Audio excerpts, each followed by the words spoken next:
Light some fire with my high. I'm gonna play this old guitar. Light some fire with my high.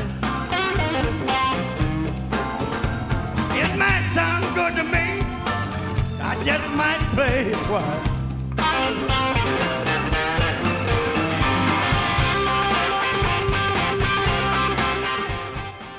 Welcome to Volume 1 of the Blues Guitar Series. You're about to get a lesson in blues from 4 very diverse players, from different backgrounds and different generations, but united in a common love of a style of music that's both old and fresh, traditional, and yet very modern in the way it expresses the universal feelings of being human. The mystery of the blues is how it's all done with a few notes, bent string here and there, and a couple of chords. My name is Keith Wyatt, and it's a great privilege for me to be a part of this video and to help you understand more about this classic music, and if you're a guitar player, to help you become part of the tradition. All of the segments you're about to see are taken from full-length instructional videos, which altogether contain hours of playing and instruction. So if you're interested in going further, be sure and check them out.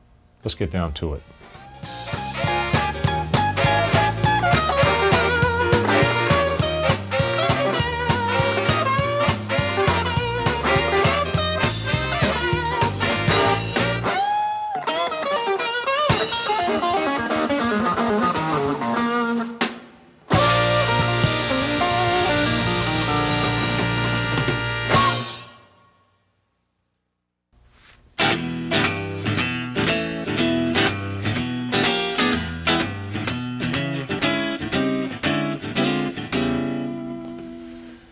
The place to start when talking about blues is rhythm.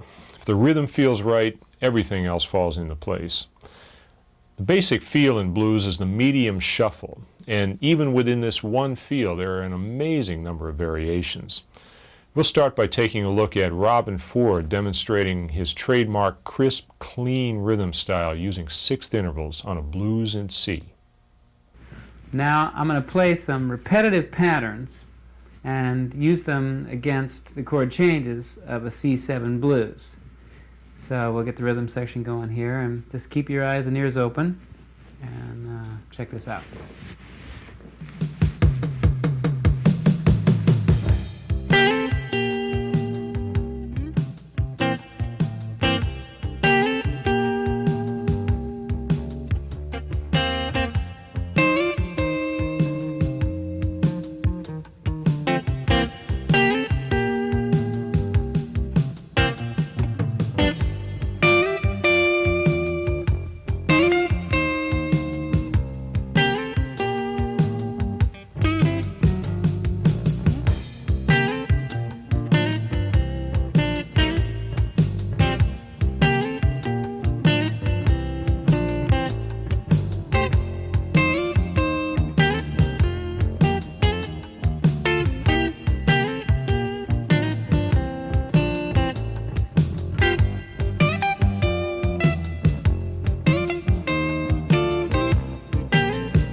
Next, from my own video a few years back, I'll show you a down-home boogie shuffle in E. Here's the idea. You're playing a bass line in your left hand.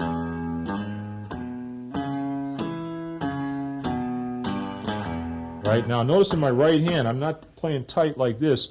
I'm swinging it from the elbow as I was doing before. Right? And now when I just play the bass, I'm using all down strokes.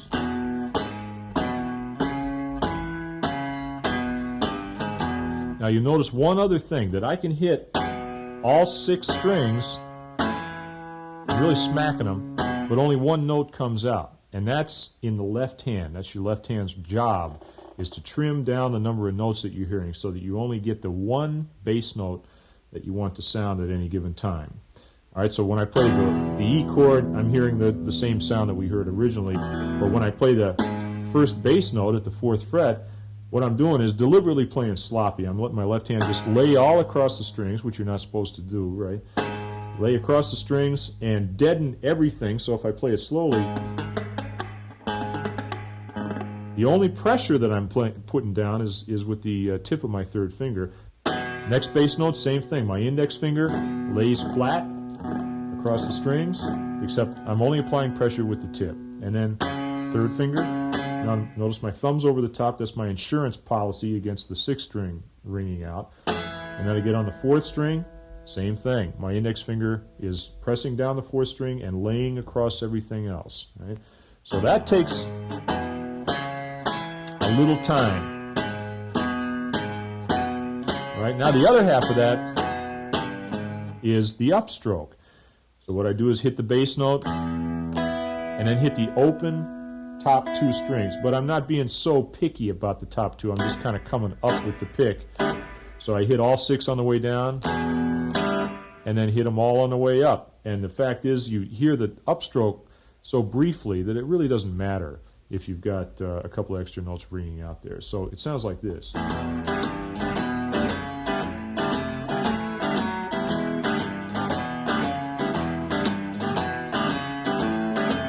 Don't need a band.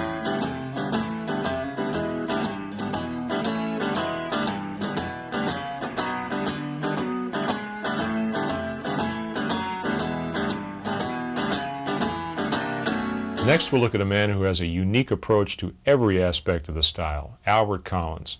He's going to show you a rhythm pattern based on the sound of a Hammond organ. First, though, you have to understand 2 things. He tunes to an F minor chord, and he uses a capo whenever he wants to change key.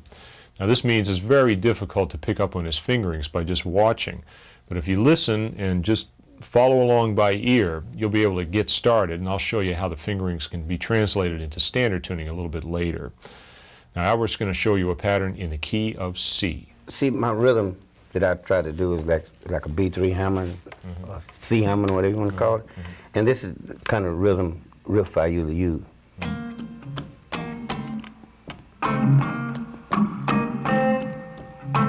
That's like the B3 Hammond. Explain in your right hand what's going on there, because there's something right with hand the guitar. I'm using this part of my hand, the bottom part of my hand here, and it hits this cap. It's like keep my rhythm happening.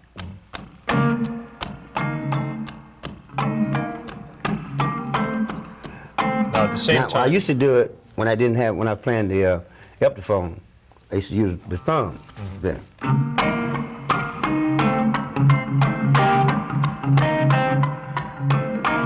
Then when I got this cap, I could rest my hand on it. Then I say. So you don't keep time with your thumb anymore so much. Get this in. Now, are you stroking it with the fingernail side of your finger? No, I don't use my fingernails at all. But are you hitting it with the fingernail side of your finger, as opposed to the fleshy side? Yeah. It's a knot right there. So your thumb is hitting it with the side, and then your finger is you're brushing it with that side. Right. Yeah.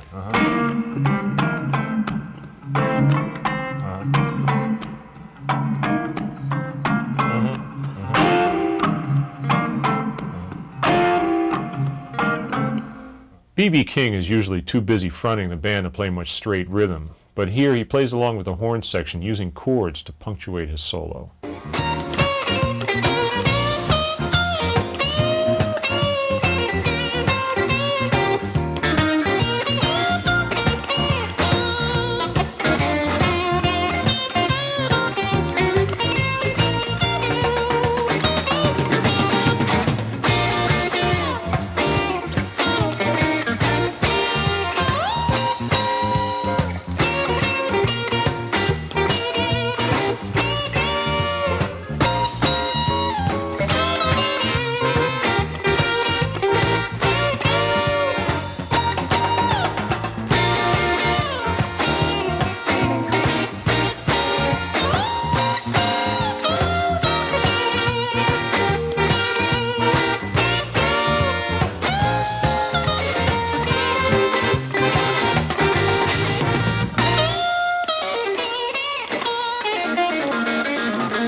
One of the ways a player develops a unique sound is through the use of the right hand.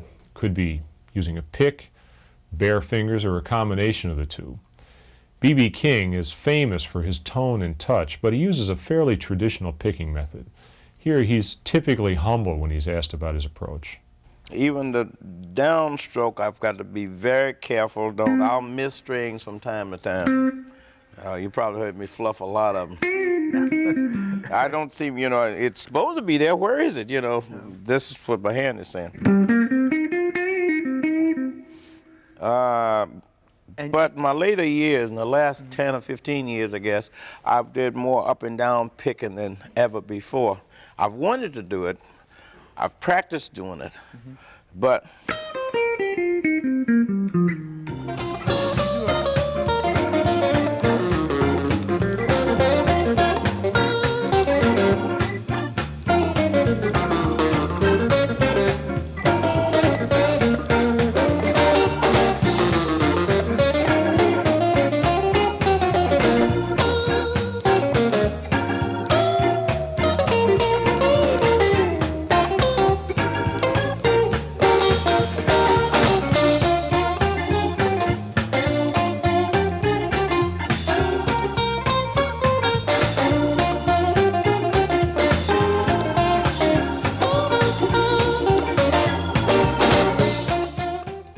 Robben Ford, who was very influenced by B.B. King, has his own picking style.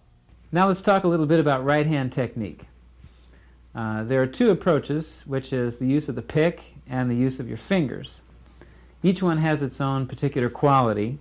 The pick has somewhat of a glassier tone, and it's also good for faster passages, in my case. And the fingers can lend a little bit more of a poppy sound. That's sort of the way I use it, to kind of snap the strings. And in playing quieter, I like to use the fingers as well. Just kind of gives me a little more contact with the instrument and a little bit more control of the tone. Now I use a triangular pick, usually heavy or extra heavy, and I tend to use the butt end of the pick to play as opposed to the point. So I hold it in this fashion and play with the rounded end here.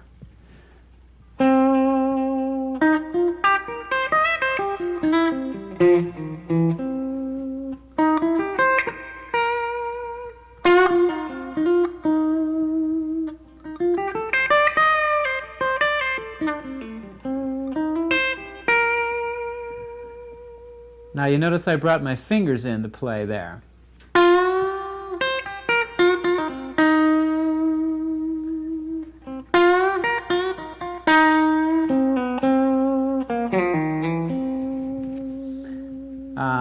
Sometimes I'll play holding the pick in this way and go ahead and use both at the same time. Or if I'm really into just playing with the fingers specifically, I'll put the pick in between my fingers like so and just play with the thumb and basically the middle finger on the right hand.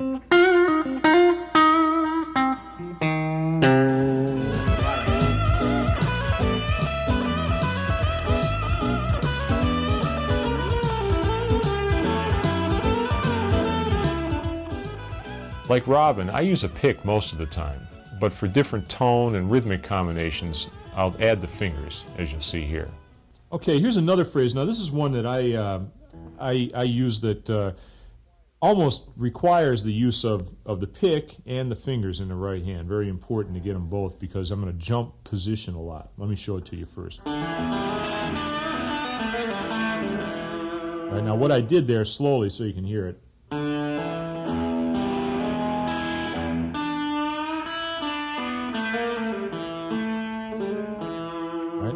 Here's a shot of my right hand so you can see how I'm using the combination of pick and fingers. I'll start with the pick. Pick the low string, second finger, third finger, low string again, Second finger to pick the high note. I'll pick second finger. And so.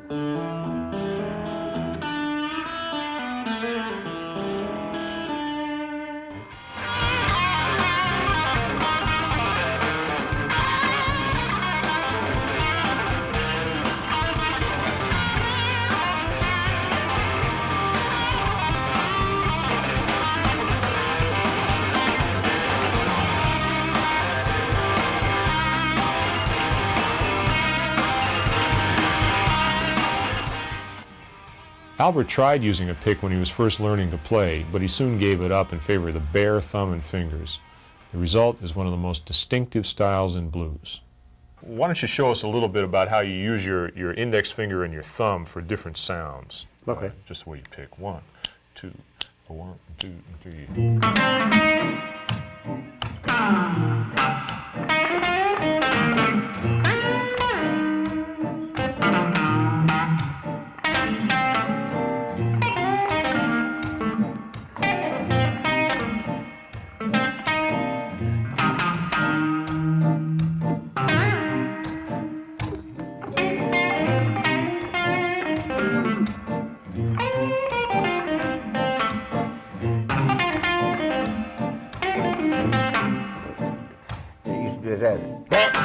Yeah. Yeah. So when you use the thumb, you actually get up under the string, lift Right. it up, and pop it back. Yeah. Yeah. And then with your index finger, sometimes you're brushing across the strings and sometimes hooking the string also from underneath. You get that little snap.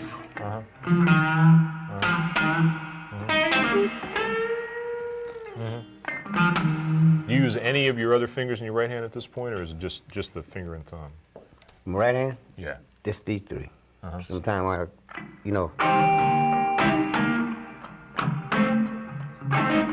this finger sometimes comes down when I'm doing the. Right. Right.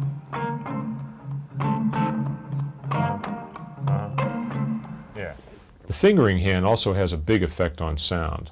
Like most players, BB and I use 4 fingers a great deal of the time, but Robben and Albert each have an unusual approach to fingering. Let's take a look.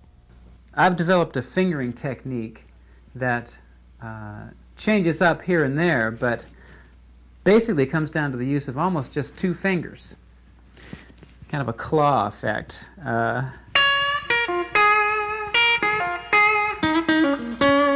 I'm using my first finger and my little finger, which is being reinforced by the third finger.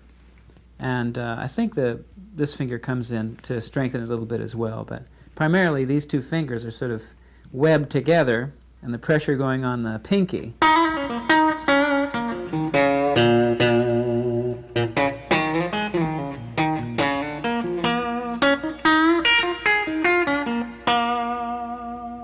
And of course I do use the other 2 fingers in certain phrases. But that might be part of what, if some of what I do when I play looks sort of confusing and, hard to decipher, it's because I'm really only using these 2 fingers and jumping around the guitar.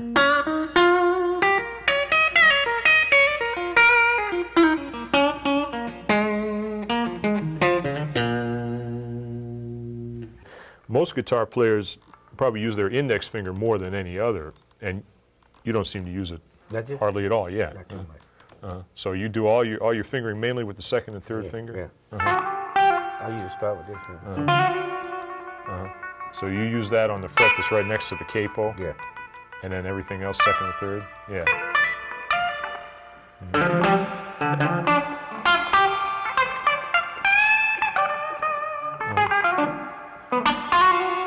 Yeah.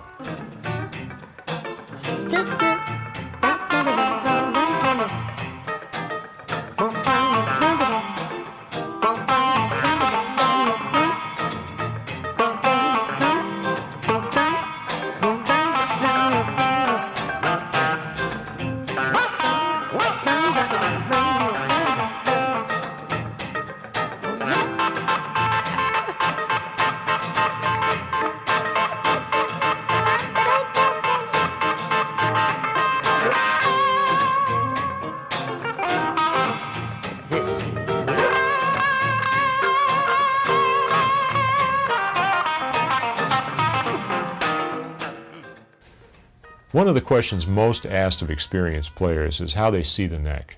While the process is one that's very difficult to put into words, all players develop a system of scales or shapes that they use as a basis for their choice of notes. Let's see what Robben has to say on the subject of scales. So my playing really is a combination of these three scales whenever I'm playing in a basic blues setting. I would say 90% of what you'll hear will be just those things. You have the basic G minor pentatonic scale, the G minor pentatonic scale adding the flatted fifth, and then the modified minor pentatonic scale using an E natural in place of the F. So I'll play for you a little bit now demonstrating the use of all three of those things.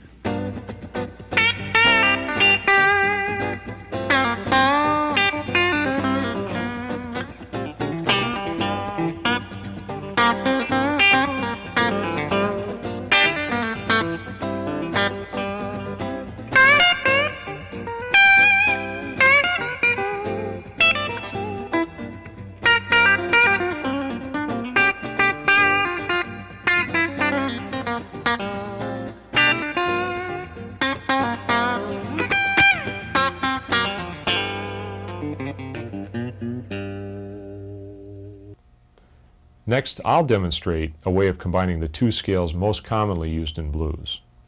So what I'll do in just a second here is roll tape, and we're going to play the same rhythm track, and I'm going to play over that rhythm track using the major pentatonic scale on the 1 chord, and then when the chord progression goes to the 4 chord, I'll use the minor pentatonic scale, not changing key, but using the same key. So E major pentatonic on the 1 chord, and then E minor pentatonic on the 4 chord and the 5 chord. And you'll see quite a difference in sound.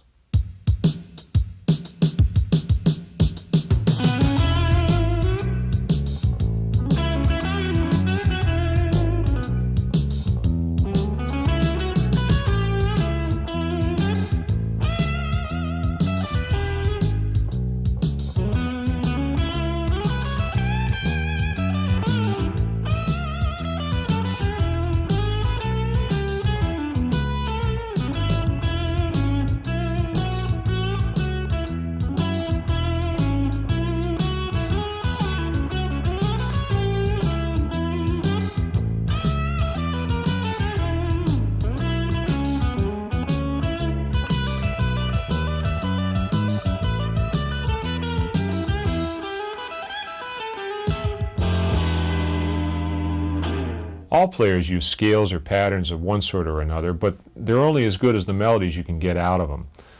Let's listen to B.B. describe how he builds a solo, followed by a look at how you can adapt Albert's unique tuning and sense of phrasing to your own. If a guy is fast and can do it, like I know a lot of the guys got fast fingers and can do, well, my fingers are not so fast, so I think I used the word I called trading speed for taste, maybe. Yeah. So I would do, in the G chord, I might hit the tonic, push up on the C there, push it up to D again. Mm-hmm. Right. Back to the B And flat. there's that bend again when you just Yeah, well that's what I hear. So I'll take the 4 of the G, right. which is the C, right? Right. But I don't want to hit it. I don't want to hit the D first, so I like to slide up to it. And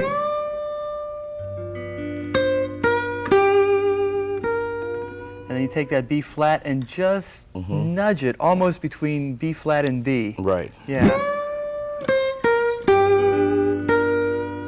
That's great. Now, sometimes if I got the time, I might bring it on up to, but most times it sounds better to me. Then I'd go back to the 1 again.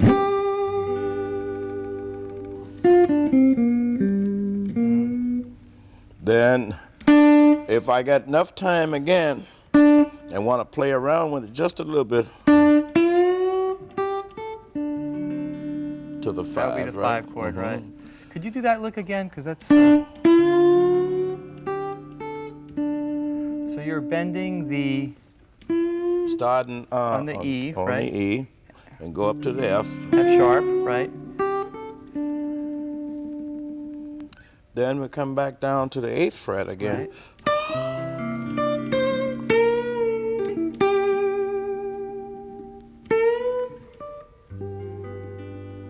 So I haven't played that many notes, but it's still But kind of you've going said to the everything that pattern. needs to be said.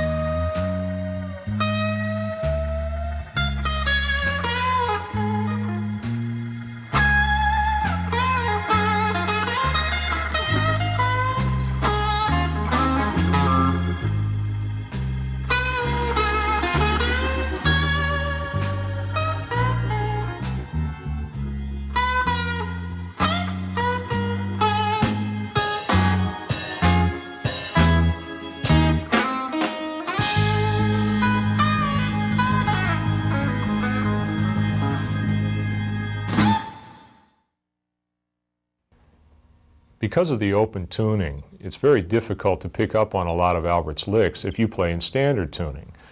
So what we're going to do right now is have Albert show some of his scale positions or patterns that he uses commonly, and I'll play along with him in split screen so that you can see how I would play it in standard tuning and give you an idea how to turn some of his licks into your licks. Maybe you could show us some of the notes that you use when you're soloing, kind of going from the low strings up to the high strings. There are certain shapes that you use in your tuning that are different than what guys would use in a standard tuning, and it'll help guys understand how you're fingering things on the neck if they can see up close how you do that. It's,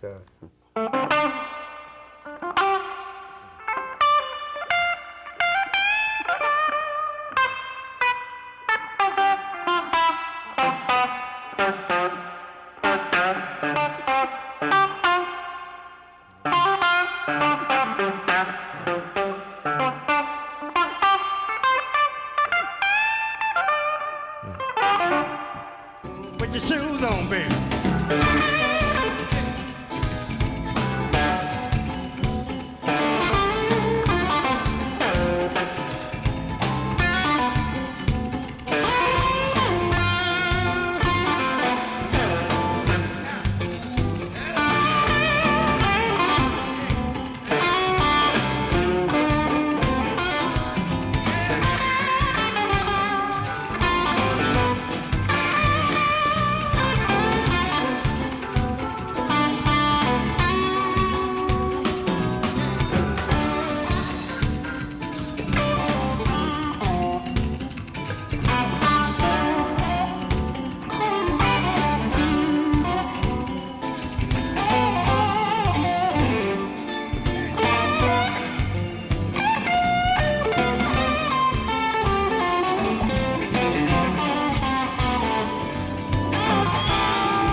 It's been said that the highest aspiration of any blues musician is to sound like a human voice.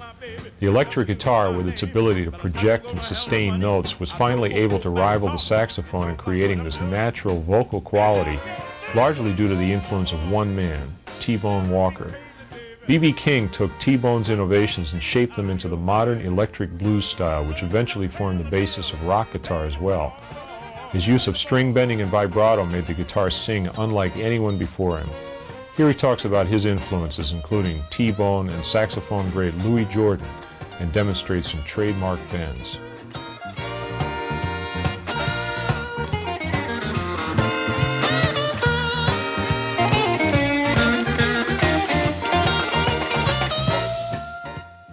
T-Bone Walker to me had a style and a sound that I never heard anybody really, even till today, completely imitate exactly what he did.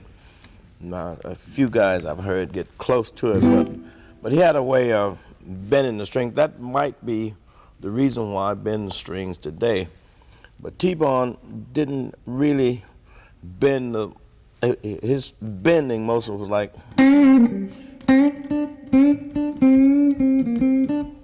like that. Yeah. I think what I learned from Louis Jordan, you hear it quite often. Louis had a thing going, let's see, okay, with his horn. So that's the way he was phrased on his horn. So I got started doing it with the guitar because it seemed it's the only way I could hear things. So I would start again.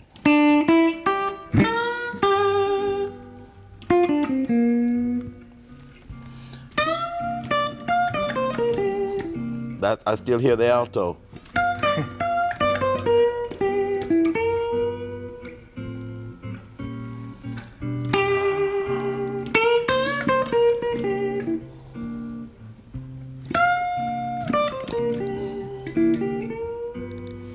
I'm still hearing the horn.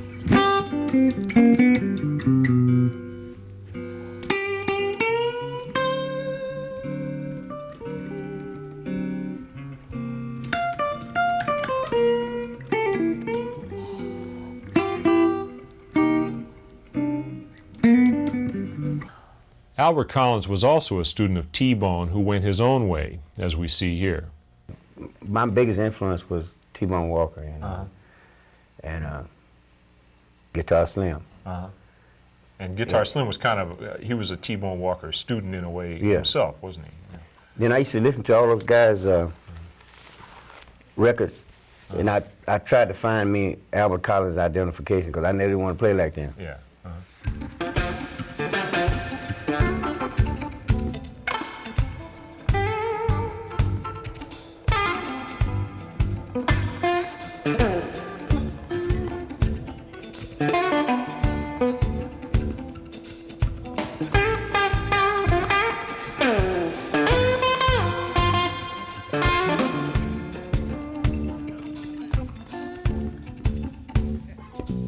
Put your eyes on another view. You can see just like me. Hey, put your eyes on another view. You can see just like me.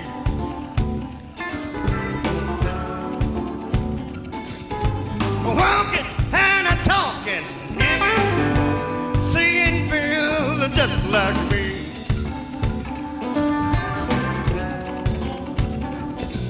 Put your tongue on another word.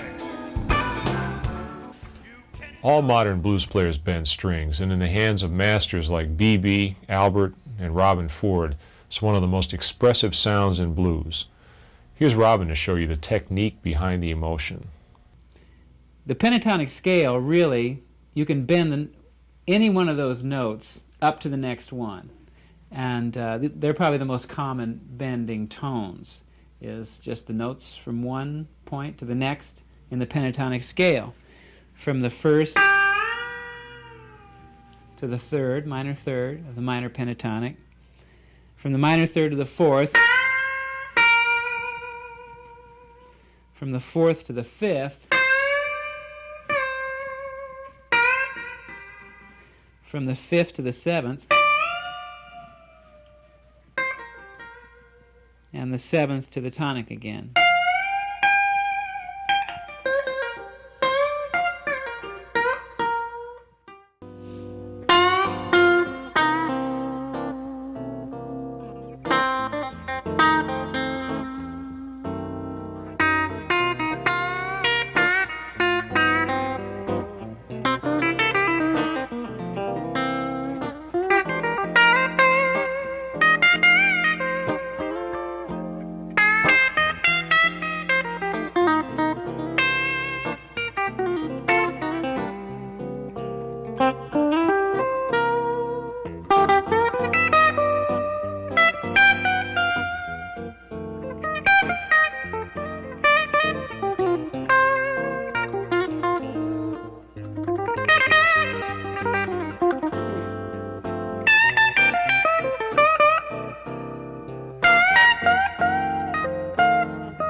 Like Robben, I'm a couple of generations removed from T-Bone Walker, and one of my big influences is Albert King.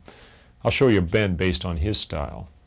Right, now what I'm going to do is, in order to play the Albert King style, I'm going to put my index finger on E, 2nd string at the 5th fret. Right? Now what he does, he's a big guy, right? And when he wants to play high notes, he doesn't move up the neck, he bends to him. He just rings that guitar's neck until he gets up there. So, right? So you gotta put some muscle behind those notes, and what I'm doing is bending from the 8th fret on the 2nd string up to the equivalent of the 12th fret. That's 2 whole steps. Right? And then trying to hit every note in between at different times. So,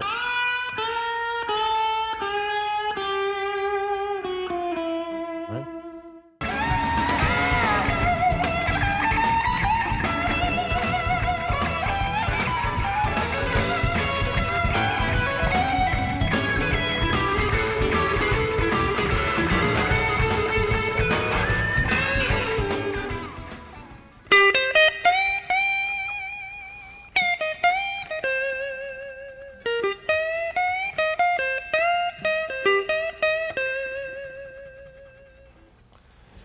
Anybody who uses vibrato today owes a debt to B.B. King. Players used vibrato before B.B., but it was usually done with a bottleneck, and it was B.B.'s innovation to introduce finger vibrato, and it really set apart modern blues guitar from all the styles that had come before. Let's see how it got started. Okay, well, what happens usually, I will hold maybe the neck to get started, like with the thumb, but mostly when I touch the string, my hand is not on the neck at all afterward. Because it comes from the wrist, it comes from here. So you shake the whole hand? The whole hand like this. To me, the faster I do that, the better it sounds to me. To a speed of where I'm comfortable with the sound, which is close to the vibrato in a person's voice, I think is what I'm hearing. Right. It first starts like dropping a pedal in the water. It starts here, and then the waves go.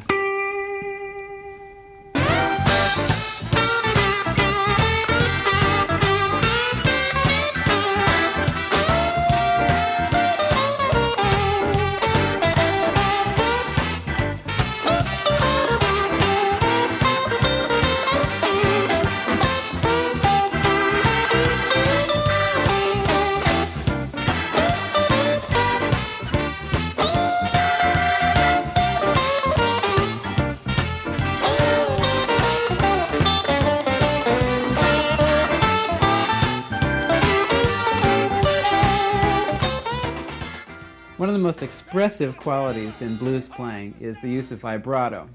And there are a lot of different styles, different ways of playing vibrato. B.B. King has his style, Albert Collins has his style, Albert King. All the blues players have their own particular style of playing, and it actually is a real definitive part of their playing. You can really tell them apart from each other, largely by their use of vibrato. I'll show you a couple of particular types that have popped up in my playing. First of all, as opposed to bending a note, holding it and putting a vibrato on it, I'm a lot more likely to play a line,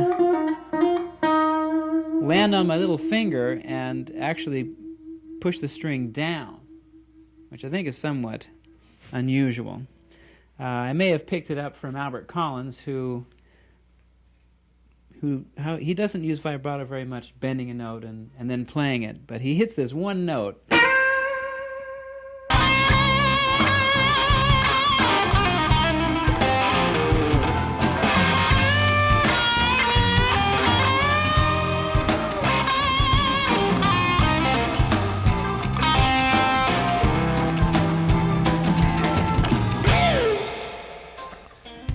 In blues, the technical aspects of music are stripped to the basics. There are only a couple of notes, a couple of chords, and a beat.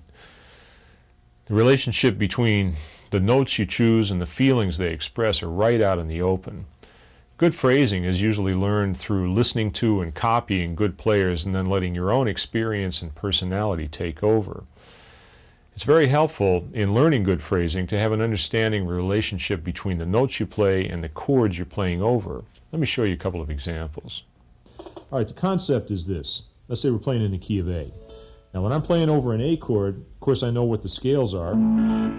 We just talked about them. But how do you know where to land? Well, we talked about this a little earlier, chord tones. I look at the notes of an A chord, and right? Those are the notes of an A dominant seventh chord. So when I play a lick, I look at any one of those notes and I say, those are all strong notes. They're going to sound good. So I can play a lick and end anywhere. There's the root. There's the third. There's the fifth. And then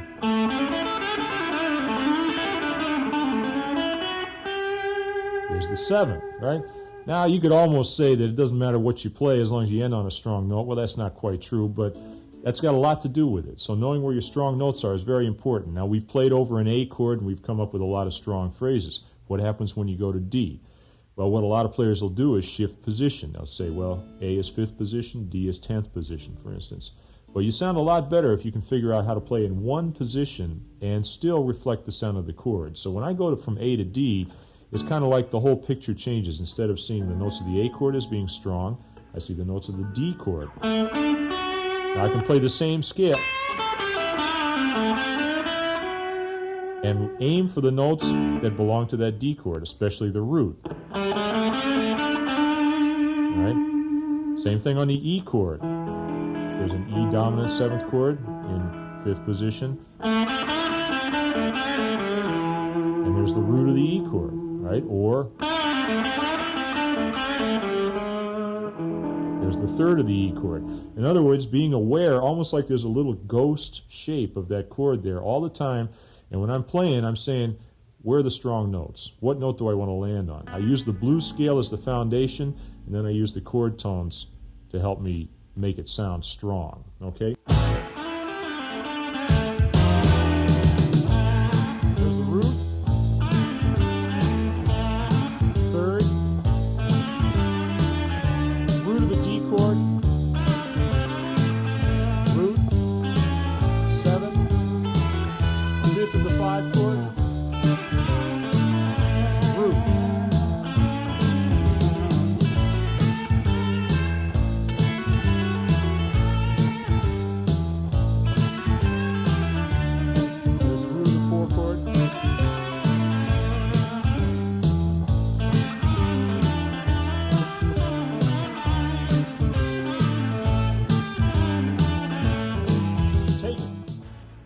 Let's listen to Robben play for a minute on a blues in C. You can see how he takes all the elements we've been talking about and combines them into his own personal style.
One thing that all good blues players do is to sing along either silently or out loud with the notes that they play. Actually breathing along seems to make it all come together and give it that vocal quality that good blues phrasing is all about.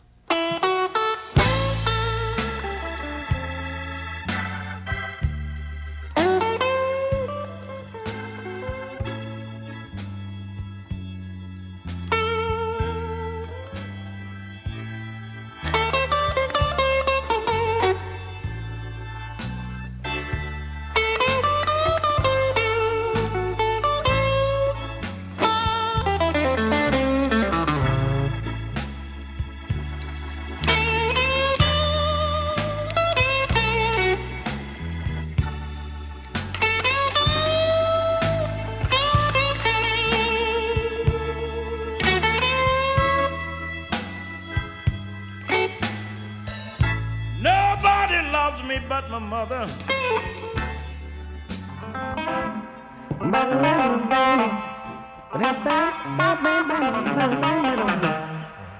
I just,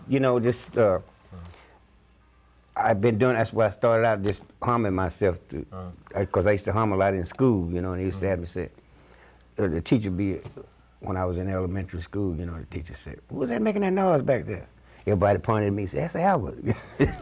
Shut up, boy.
I hope you've enjoyed this little cross-section of blues styles and musical personalities.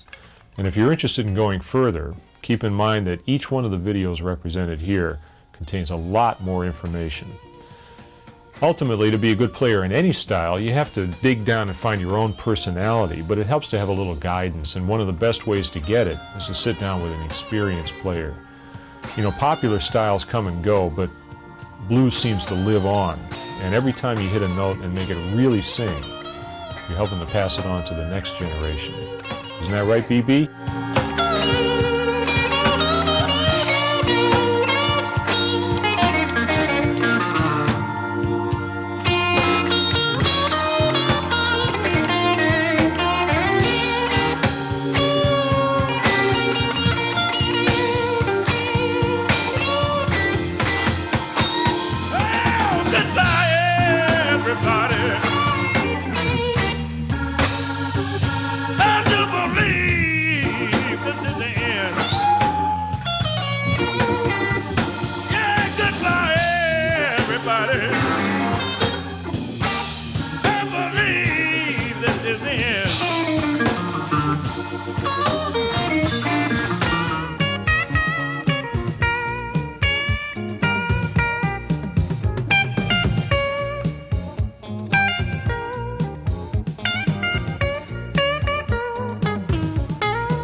If you are a guitar or bass player, you know how much hard work and practice it takes to become proficient on your instrument.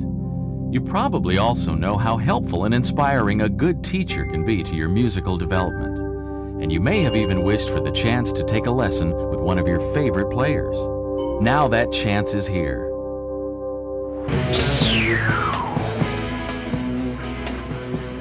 CPP has teamed up with REH, DCI, and Inside Edge to bring you the world's most incredible lineup of instructional videos by the music industry's top guitar and bass players. Monster musicians like Alan Holdsworth, Robben Ford, B.B. King, Al Di Meola, Paul Gilbert, Yngwie Malmsteen, Pat Martino, Albert Collins, Joe Pass, Jerry Donahue, Frank Gambale, George Lynch, Don Mock, Albert Lee, Vinnie Vincent, Sean Lane, Carl Verheyen, John Schofield, Steve Morse, Scott Henderson, Steve Travato, Joe DiOrio, Paul Hansen, Greg Howe, Richie Kotzen, Clint Strong, Herb Ellis, Keith Wyatt, Reb Beach, Tony McAlpine, Tom Chapin, Key Marcello, Steve Lynch, Marty Friedman, Chris Impellitteri, Joey Tafola, Elliot Randall, and Larry Mitchell.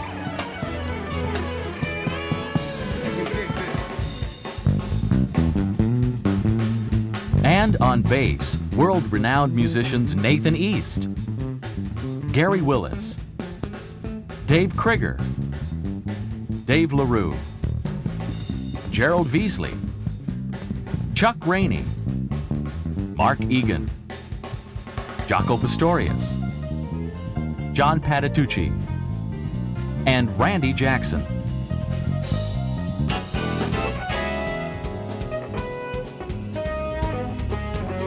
All these exciting videos are carefully produced to allow you to learn a large amount of information in a short period of time. They're shot using state-of-the-art digital audio and video for the best picture and stereo hi-fi sound. You'll see great close-up shots from many angles so you can see exactly how the artist plays. And playing is, of course, what these incredible musicians do best. And throughout the videos, you'll see lots of inspiring performances and demonstrations by the artist.